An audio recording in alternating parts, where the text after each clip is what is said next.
Bon, yo les gars, dinguerie. C'est pas la vidéo originale normalement. J'avais déjà fait une vidéo où j'avais parlé, mais j'avais pas checké l'audio. Ça me paraît bizarre que la jauge de l'audio ne bougeait pas. Après, j'ai constaté que c'était le micro, plutôt le récepteur du micro qui n'était pas allumé. Donc, du coup, mon micro était éteint. J'ai déblatéré pendant une bonne dizaine de minutes. Ben, je sais pas. Je pense que j'ai fait 10 minutes au moins à parler des films de soir et tout. Et finalement, j'ai pas le son. Donc, du coup, je reprends. Yo les gars, comment vous allez? J'espère bien. Moi, je vais dire, je vais bien. Ça peut aller, ça peut aller. Première vidéo, techniquement. Je sais pas si je vais la poster sur TikTok ou bien sur YouTube déjà, je sais pas. Mais bon, déjà, il faut savoir que moi, mes réseaux, je sais pas. Oh, on en parlera une autre fois. On en parlera une autre fois. Mais ce que je veux dire, c'est que mes réseaux n'ont pas un but précis. Je dis ce que j'ai envie de dire, je fais ce que j'ai envie de faire. Et c'est tout en gros. Je suis envie de m'exprimer, je le fais. Et si aussi, euh, je veux montrer en gros ma créativité, je la montre. Pas de prise de tête en gros. Désolé, je suis en train de régler la carte. Histoire de voir en gros. Ouais, faut pas qu'elle laisse trop de cap en gros. Bref. Ah ouais, si vous voulez que je vous fasse des mini formations, en tout cas des récaps de ce que j'apprends, surtout par rapport au monde de la vidéo, en tout cas tout ce que j'apprends, je vais le faire. Je vais me donner pas un avis, je ne demande pas votre avis. Désolé, je ne demande pas votre avis, je vais le faire. Si ça intéresse les gens, ils vont voir. Et en tirer ce qu'ils vont en tirer. Moi, je vais juste partager encore. Juste documenter ma life, quoi. Donc, du coup, c'est un peu ça. Premier épisode, je sais pas, première vidéo plutôt. De quoi on va parler? Je voulais parler de l'estime de soi. Et comment tout cela infuse dans les relations intimes, c'est-à-dire les relations amoureuses et tout. Et de ma vision des trucs, en gros. Pour moi, l'estime de soi, c'est la clé du bonheur. Du bonheur. Bonheur dans le sens paix intérieur, en gros. La clé de la paix intérieure, parce que déjà, si tu t'estimes, c'est que tu t'aimes, tu t'acceptes déjà, tu t'aimes et tu évolues. Tu te permets d'évoluer. Et un bon livre pour ça que je vous recommande, très intéressant comme livre. Et c'est le livre de Nathaniel Branden, Branden, Branden.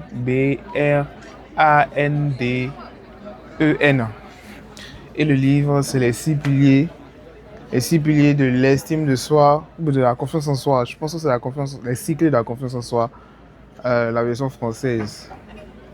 Après, je peux, si vous voulez, le livre, la version numérique. Cherchez quoi? Non. Envoyez-moi un DM et je vous envoie le livre. Je vous envoie ça. Gratos. Je sais pas si c'est légal. Mais bon. J'ai le livre et si vous voulez, je peux vous le donner. En gros. La version anglaise comme la version française. Hein. Petit aparté. Ceux qui ne comprennent pas anglais, apprenez l'anglais. C'est très important. Vous ne savez pas tout ce que vous ratez en gros. Mais moi, ça ne veut pas dire que je maîtrise l'anglais. Je comprends quand les anglophones parlent, en gros, je comprends pas tous les mots, mais j'arrive à comprendre en gros ce qu'ils disent. Je ne peux que dire ça comme ça. Je ne comprends pas tous les mots mot à mot, comme je peux comprendre le français, mais je comprends ce qu'ils disent. Voilà. Donc, petite parenthèse fermée. Donc, en gros, l'estime de soi, il a parlé de l'estime de soi. Nathaniel, il dit que ça repose sur six piliers. Ces six piliers-là, en gros, euh, nourrissent l'estime de soi. Il faudrait que je relise pour encore plus parler de cela. En gros, faire un petit résumé ou bien dire ce que je ressens. Bref, on verra bien. Mais pour l'instant, je vais faire un lien avec... parce que c'est de ça que je veux parler, en gros, avec les relations amoureuses. Pour moi, être en couple, bon, être en relation avec quelqu'un et avoir les attentes et des besoins envers la personne est toxique. Je m'explique. Parce que pour moi, tout ça, c'est pas la responsabilité de l'autre. Si tu n'arrives pas à être, à combler tes besoins, c'est-à-dire tes besoins affectifs, ça c'est dû à des traumas. C'est dû à des traumas affectifs. Et besoins affectifs, quels sont mes besoins affectifs? Moi, je pense que c'est juste le manque d'amour. En gros, le manque d'amour, c'est ça, le manque d'amour littéralement. C'est-à-dire que tu t'aimes pas et tu sens pas que tu es légitime à l'amour, je sais pas. Comment je vais l'exprimer? Tu te sens pas aimé. Voilà, tu te sens pas aimé.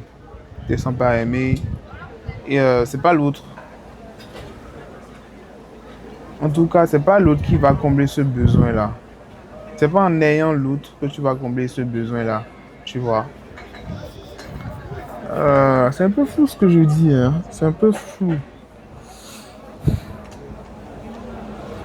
Mais moi, la vision des choses, c'est que la responsabilité de mon bonheur n'est pas... Ça ne revient pas à l'autre de me rendre heureux. Tu vois. Sa présence, sa présence, cette me rend heureux. Mais, non. C'est pas sa responsabilité de me rendre heureux. Je suis censé être heureux avant qu'elle ne vienne. Et c'est ce bonheur-là euh, que je partage avec elle, tu vois, avec la personne. Avec la personne, tu vois. Et donc, finir avec des attentes et des besoins, c'est finalement déléguer la responsabilité. Être irresponsable, en gros. Dire à la personne que, ah voilà, moi je suis tant, comme ça, je suis malheureux. Maintenant, débrouille-toi pour me rendre heureux. Et l'autre aussi, de l'autre côté aussi, va dire, débrouille-toi pour me rendre heureux. Ce qui fait que ça devient toxique. Dans le sens où, quand on n'est pas heureux, on rejette la faute sur l'autre, tu vois. Et aussi, euh,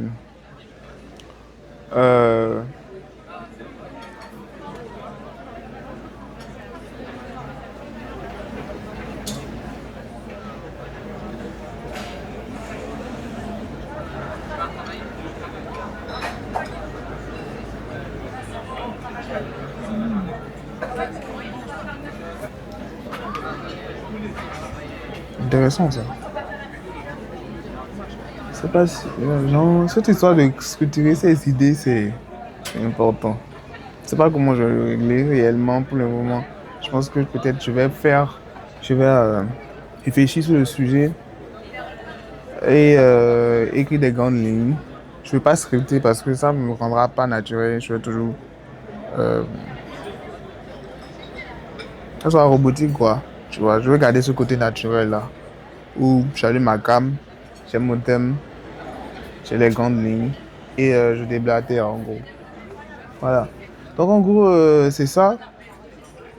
Pour moi, c'est toxique d'avoir des attentes et des besoins. Certes, on peut avoir des critères, mais ça, c'est au niveau du choix, tu vois. Au niveau du choix, il faut pas. C'est ce que je veux dire, me rappeler des souvenirs. Après, peut-être que si je suis un peu plus à l'aise avec, je vais faire un story time. Mais bon, faut pas prendre les miettes. Surtout ça. Ne prenez pas les miettes. Ne vous contentez pas de ce qui a là.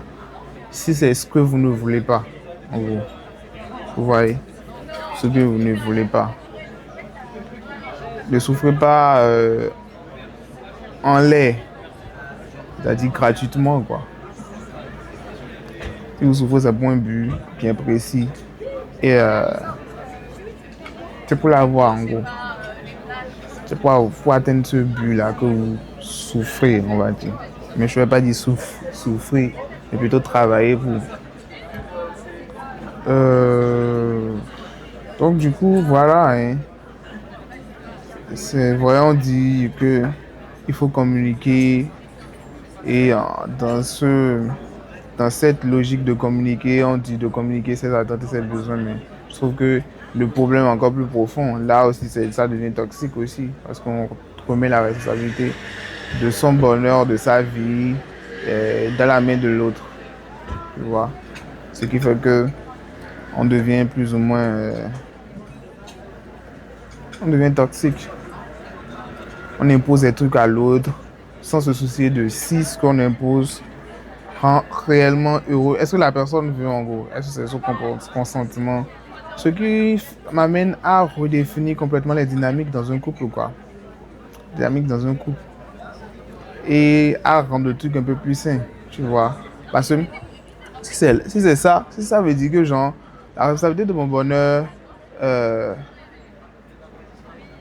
mais comme ça veut dire que je n'ai pas le droit d'imposer quelque chose à mon partenaire, ma- à ma partenaire plutôt. Mouma, c'est plus. En tout cas, la personne avec qui je suis en relation, tu vois. Ça passe par le consentement, surtout par rapport au sexe. Et c'est d'un commun accord qu'on le fait. C'est d'un commun accord. Si l'autre ne veut pas, ben, on passe à autre chose. Genre, déjà, je ne place pas le bonheur. Je fais une dissociation entre le bonheur et le plaisir, tu vois. Peut-être elle n'est pas dans un état pour m'offrir ce que je veux, mais je ne vais pas la forcer parce que je ne dépends pas de cela, tu vois. Et tout ça, là, ça passe à l'estime de soi, hein. C'est tout. L'estime de soi, finalement, ça paraît comme si c'était un fourre-tout, mais c'est vraiment ce que c'est, quoi. Si tu t'estimes et tu as de la valeur pour toi, genre de l'amour propre pour toi, tu ne peux pas dire que tu aimes quelqu'un et lui faire du mal. C'est-à-dire que si plus tu t'aimes, plus tu vas partager de l'amour envers la personne, tu vois. Donc, et il y aura des comportements que tu n'auras pas déjà.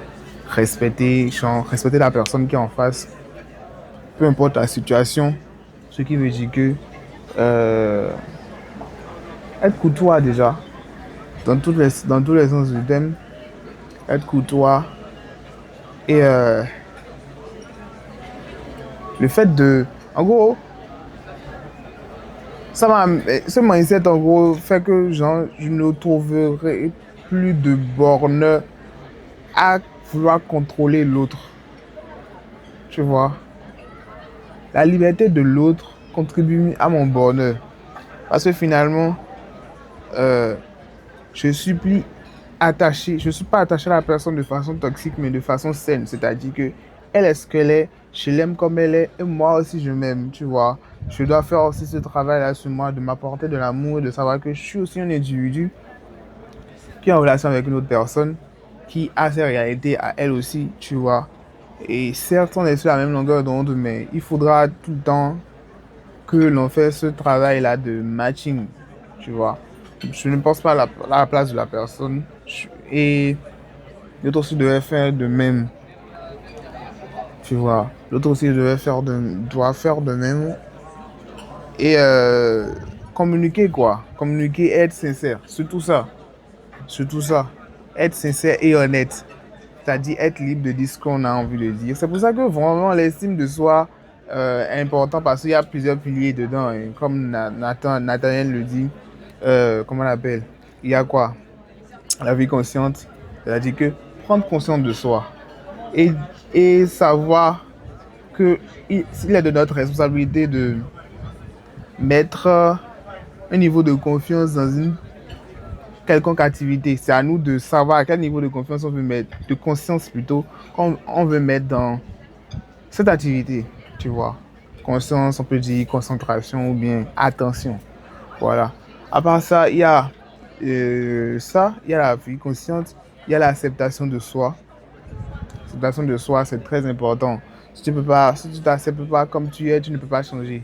Tu vois. Il faut déjà que tu sors du déni et voir la réalité en face. Je suis comme je suis, déjà. Et je m'accepte comme je suis. C'est-à-dire que même si je ne change pas, je n'ai comment on appelle, aucune obligation à changer maintenant. Carrément, avoir une estime de soi saine, c'est être son propre supporter, son propre meilleur ami, quoi. C'est-à-dire que on se trahit jamais. C'est tout ça. Le truc en gros de l'estime de soi. Ne jamais se trahir. Donc pour jamais se trahir, il faut que si je suis loyal si je dois être loyal à quelqu'un, ça veut dire que j'accepte la personne, tous les revers de la personne en gros. Il n'y a aucun aspect de soi que l'on doit rejeter. Certes, il y a des aspects que l'on doit travailler, mais déjà il faudrait qu'on l'accepte, qu'on est comme ça. Je suis égoïste. Il faut vraiment que je m'assoie et je me dis, ouais, je suis égoïste. Ouais, je suis égoïste. Tu vois, je suis égoïste. Genre, l'accepter profondément. Genre, limite, même être fier de que tu sois égoïste, quoi. Tu vois, limite être fier que tu sois égoïste. Maintenant, après, avoir comment on appelle, l'intelligence de se dire, mais ok, je suis égoïste. Ça implique certains trucs. Alors, il faudra qu'on travaille dessus. Tu vois, c'est un peu ça. Après ça, il y a quoi? Après l'acceptation de la vie consciente, l'acceptation de soi, euh, je pense qu'il y a l'affirmation de soi. C'est-à-dire que reniez rien, ne reniez rien de ce qui vient de vous. Et déjà, si tu ne t'acceptes pas, tu ne peux pas t'affirmer. C'est-à-dire que tu dis que tout ce qui vient de toi est légitime. Donc, je suis légitime de m'exprimer, d'exprimer mon opinion, même si elle est, euh, elle ne va pas dans le sens de la majorité ou bien dans le contexte dans lequel je suis. En gros, j'ai le droit de penser différemment. Et j'ai le droit même de penser de façon autonome. J'ai la responsabilité. Et en parlant de responsabilité, c'est le pilier suivant, la responsabilité de soi. C'est-à-dire que être responsable, je suis responsable de mes sentiments, de ce que je vis, de ma vie, de tout ce qui me concerne. J'en suis responsable. Donc, euh, comment je peux l'exprimer? C'est-à-dire que je prends ma vie en main, en gros. Tous les aspects de ma vie, je les prends en main. Et personne ne me doit quelque chose. Et je ne dois rien à personne. Tu vois. Je ne dois rien à personne. Et à part ça, après la responsabilité de soi, je pense que c'est l'intégrité. Est-ce que ça fait 6? La vie consciente, euh, l'acceptation de soi, l'affirmation de soi, la responsabilité, l'intégrité. Il manque un là. Ah ouais, avoir un but dans la vie en gros. Définir un but et faire tout pour y aller. Après, la définition de l'estime de soi, comme le dit dans Brandon, parce que je viens de me rappeler, il a donné deux attributs. Avoir confiance en soi et savoir qu'on mérite le bonheur. Moi, c'est les deux. Hein. Si je ne me trompe pas, laissez-moi chercher vite fait. Podcast. Estime de soi. Go crazy, go crazy, go crazy.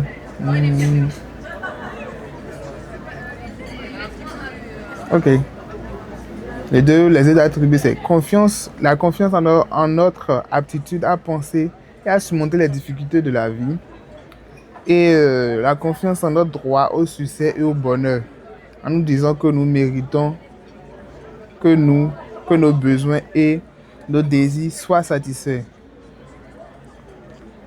Et je viens.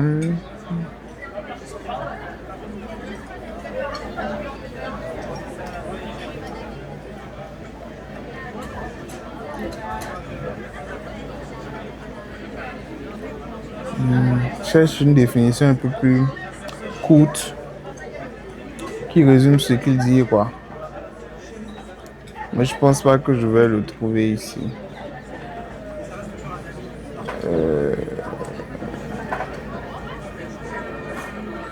Mais ça m'amène à quand même relire le livre et à vous faire peut-être après prochainement un check-up encore. Pour être un peu plus imprégné du truc, pour pouvoir être plus structuré et plus intéressant. Donc voilà. Merci d'avoir regardé la vidéo, d'avoir regardé jusqu'à la fin. Et Antoine Nest, on bouge les gars.